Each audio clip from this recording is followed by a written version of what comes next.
So, as I was mentioning before, the line weight needs to be much, much smaller. Now, this guy's wearing two shirts, and because he's wearing two shirts, his body looks maybe a little lumpier than normal. It's because the shirt that's underneath and the sweater is very thin, and the shirt that's underneath is influencing what is happening here. And it has a pretty strong influence, in fact, on the look and the feel of the sweater. It kind of does look a little bit broken in places where you were used to seeing a streamlined edge, like over here. We're used to seeing a streamlined edge, and yet there's a bunch of extra little angles kind of chunked away, and that's the two shirts that are sitting right on top of each other. The one that's underneath is stealing away a little bit of the visual clarity of the other. And then this comes around. And one of the first things that I want to take care of here is getting the stitching in there, because the stitching is, again, the primary influence of these folds in this space. This is dipped in, and then this is the cylinder form here. This is the pipe fold between those two. So I'm going to take this one now and wrap it with lines, and then it flattens out as it goes through here, and then we get a second little one right over here, and then we have a pipe fold right up along in here, and it looks like it terminates right up along the shoulder, and it does. It terminates along the stitch line along his shoulder. Remember that there's stitches that go across the shoulders from the neck. So this ends along that other stitch line. So I need that stitch line in there to help me see it, to help me see that distortion. And then we move into these other little, here's an inlet, so a reverse pipe. And then there's three little tiny pipe folds. 1, 2, and 3. And these end right across the pectoralis, So there's a very definitive edge point where all that stuff terminates.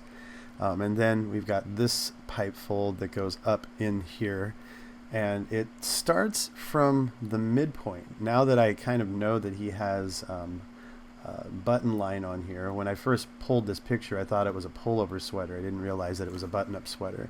But now that I know that, it makes things a little bit easier for me to understand why the shadows are doing what they're doing, and why the lines are disappearing into the shadows the way they are and such. So another little pipe fold over there, another one right along in here, and that one goes up to the stitch line on his shoulder, so I'm kind of being lazy there and terminating it too soon. I'm going back over here now, and there's the primary fold right in here, and this is meant to go all the way to the edge of the arm, which I should also draw in that edge line. And then this primary fold becomes the mass for all of the bicep, and then the other half of the shirt is what sits underneath that, and there's a few primary folds that go up and over that as well. And I want to make it very clear when I draw these that there's an overlap on the arm on the inside over here. This flares out and becomes a part of the rest of the arm, and these are little tiny pipes, so I want to just make sure that those little tiny edges are kind of well defined there. But if you notice the architecture on all of my drawing lines, everything is nice and easy to read, nice, clean, and easy to read. Is that a pullover sweater? I think it is a pullover sweater now that I'm looking at it. I think the influence of the buttons underneath there are just really strong. I should tweak the photo just to look and see in the shadows if there are any buttons. I think it is a pullover sweater. So I've been sitting here thinking that I have two different button-ups to deal with. I was going to say, that's kind of weird having two button-ups buttoned all the way up like that. Definitely going to have a visual conflict. Anyway, collar is tucked underneath the sweater in one spot, and I didn't mean to draw that there. I meant to bring this up. That's the top edge of the collar as the collar is passing around the neck, and then around the neck and to the other side. Then we we drop this down into the sweater, and then along the sweater here, and draw this line back in, and that is the line of influence from the shirt underneath. So when it comes time to shading and such, I'll have a better understanding of what the heck is going on there. Alright, so this is the next stage. Taking everything and sharpening it up acutely, making it very obvious that the folds are coming from tension points and that they're dictating the movement of the figure.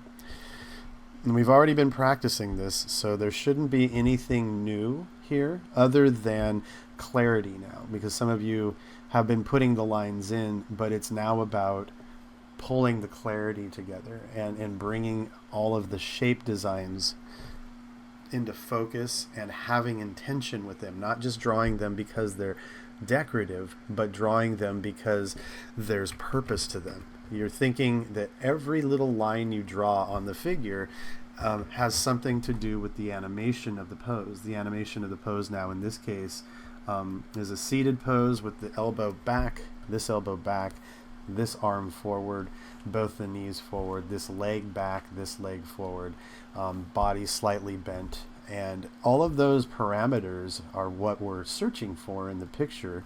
And as we start to find them, they really help shape up and sharpen the picture's animated intent.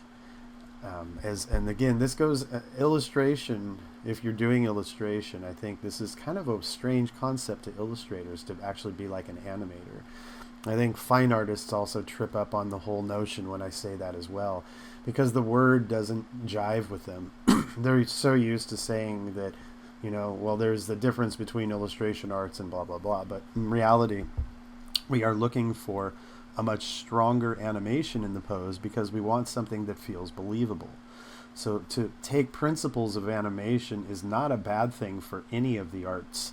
And understanding that you're only using them to a certain degree to create an effect, and then from there everything else is manicured to the need that you have specifically. So anyway, I'm going to go ahead and finish this one up, and I'll come back and I'll explain the Notan stage. Before I wrap this line art up, I want to make sure that I do one of these shoes here also to show you what to do with the shoe. So here is the foot, here's the footprint, here's the big toe, here are all the other toes over here, the typical foot. Now what I'm doing is bringing in the center line down the foot. The center of the foot is actually more over here.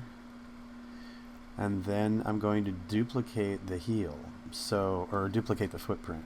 So I'm going to bring this around and then bring it around that way. Bring this around this way so it's all connected together through construction. Then I'm going to find the heel, then the length, then the toe box.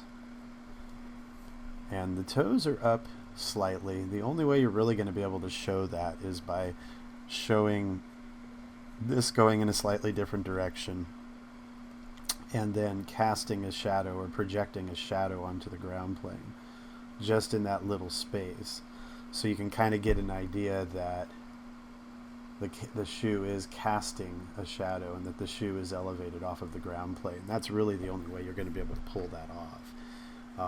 It goes back now to the ground plane and getting things to relate to each other. But anyway, so I'm going to lift this up a little bit, and then like I said about the center line, I'm going to duplicate it on both sides and bring that down to where the end of this leather, the lace leather, ends, and that's usually just a bit, like maybe about 1/4 inch to 1/2 inch before your toes bend, or where the line separates your toes. And then these go back and around and then up.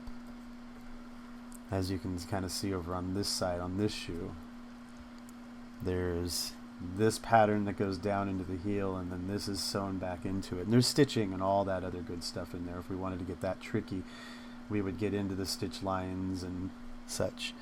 But anyway, going back to this over here, now bringing the boot of the boot around the foot just a little bit wider, so it consumes the foot instead of the foot being the size. And what I'm veering on now is that slightly too large of a look, right? And this is where we have to be mindful of when we add the lines to the outside of the feet. Are the feet already the right size? And if they are a little on the large side, then we've got to be really mindful of that design. If they're too small, then of course this line is going to help increase that. But there's a balancing act between cartoony and realistic, and then just out of proportion.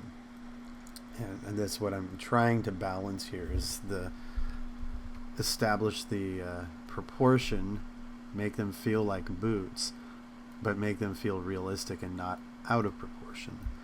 So anyway, this comes forward and lines up with the heel. And then we have 8 eyelets. 1, 2, 3. I'm trying to keep them evenly spaced. 4, 5, 6, 7, 8. And the 2 up here are the 2 with the rings that you wrap it around instead of lacing it through. There's actually 3 of them like that up there. And then when it comes time to the lacing, well, you make sure that these and these connect, and these and these and these and these, and you're just basically now connecting the dots when you're drawing it out. And then the final laces that you decide to dangle down are going to have a knot in the middle, 2 circles draping, and then 2 cables draping. Now, and then once you get to that point, then you have the plastic end to it, and double the line weight. Make sure that there's some overlapping lines so it feels like you're looking at the front and the back of the lace at the same time, and so forth. All of that's just a minor detail. But I wanted to share that because one of you had asked about shoes and how to draw those in, and I want to make very clear on everything, how to draw them in, hats, shoes, whatever. But this is in accordance to your drawing that you're doing, making sure that from head to toe, or from collar to foot. Oh, that foot's in the wrong spot too. Damn it. I'm going to have to make an adjustment to that. From head to toe and from collar to foot, that you've covered everything on the body. If it's a hat, if there's a hat on, make sure the hat's on there. If there's shoes, make sure you draw the shoes in.